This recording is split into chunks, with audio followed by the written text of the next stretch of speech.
Olá, pessoal! Agora eu vou dar continuidade ao tema relacionado a radier.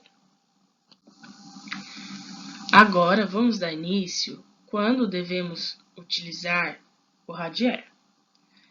A maioria das pessoas associa a utilização do radier a obras de pequeno porte. Porém, a escolha do tipo de fundação não depende apenas da dimensão e da estrutura de uma edificação, sendo o solo o fator determinante. Quando a resistência do solo é suficiente, independente da altura e das cargas, a fundação radier pode ser utilizada. Contudo, em geral, a fundação radier é muito utilizada em obras cuja possibilidade de execução de fundação superficial é constatada e quando a fundação direta é projetada a ocupar uma área superior a 60% do terreno. Quando isso ocorre, torna-se mais interessante e viável o uso do radier em vez da zapata, por exemplo. Inclusive, o prédio mais alto do mundo, o edifício Burj Khalifa, situado em Dubai, tem 828 metros de altura e está apoiado em um radier estaqueado. Neste caso, o radier substituiu os blocos de estaca, que seriam muito maiores do que se tivesse sido escolhido outro tipo de fundação. A fundação radier também é muito utilizada quando se deseja evitar o recalque do solo, por meio da obtenção de uma melhor distribuição de cargas para o solo ou para as estacas, uma vez que o radier distribui as cargas de toda a edificação uniformemente no terreno. Para cada tipo de solo, o tipo de radier. Isso significa que o quê? Vamos abordar especificamente cada uma delas. Os tipos de solo apropriado para que um terreno seja considerado tecnicamente viável para uma fundação radier deve apresentar duas características básicas. A primeira delas é o que o solo em que o radier estará apoiado deve apresentar uma capacidade de carga igual ou superior aos esforços previstos na edificação. Já a segunda diz respeito às alterações previstas no subsolo, que devem ser compatíveis com as deformações consideradas aceitáveis para a estrutura em questão, levando em consideração seu estado limite. Contudo, mesmo em terrenos com solos moles, sujeitos a recalque por adensamento, ou em terrenos porosos cujo risco de colapso estrutural é maior, a fundação radier poderá ser aplicada mediante a estudos e projetos geotécnicos específicos, evitando acidentes e colapsos durante a construção, uso e operação da edificação.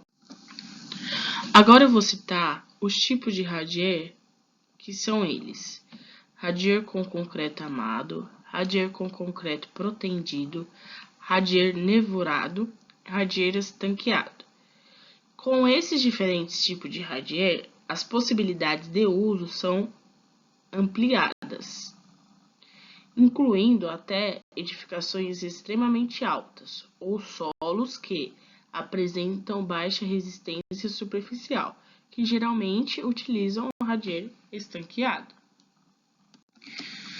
Inclusive, como citei anteriormente, o exemplo que eu estou utilizando de radier estaqueado é o prédio mais alto do mundo, o edifício Burj Khalifa, situado em Dubai.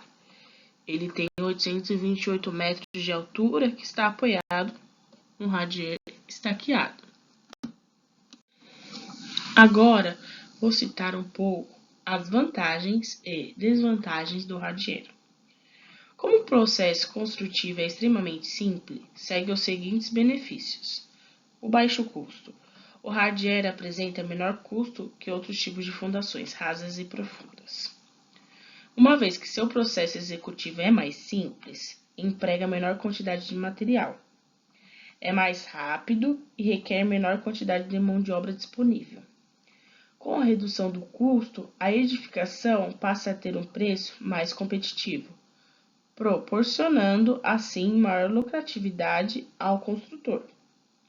A redução da mão de obra. Como o processo executivo não demanda grandes escavações, montagens de formas ou armaduras complexas, não é necessária uma equipe muito grande, proporcionando uma maior economia com a redução de mão de obra.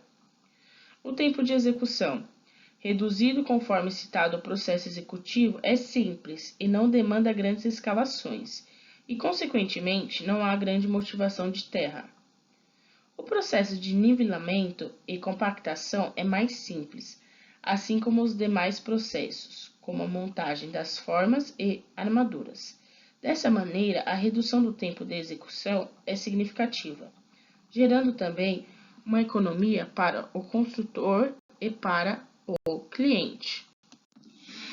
Existem algumas desvantagens no processo executivo da Fundação Radier.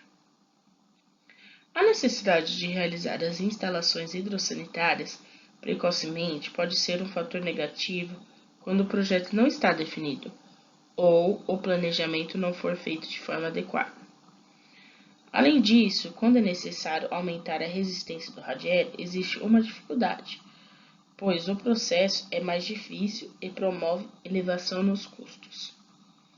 A Fundação Radier está muito presente em diversas obras, justamente por ser uma opção extremamente interessante e viável economicamente, tanto pela execução mais rápida quanto por apresentar menor custo e possibilidade de uma menor equipe de trabalho. Contudo, para que seja possível, é essencial que o solo apresente as características necessárias para a viabilidade dessa fundação. Como a fundação é um processo imprescindível para a qualidade e segurança de uma edificação e pode representar um custo significativo, é muito importante que a escolha do tipo seja adequada e que a execução siga as normas técnicas e seja realizada por profissionais qualificados. Por isso, entre em contato com a PL, uma empresa especialista em geotecnia de fundações.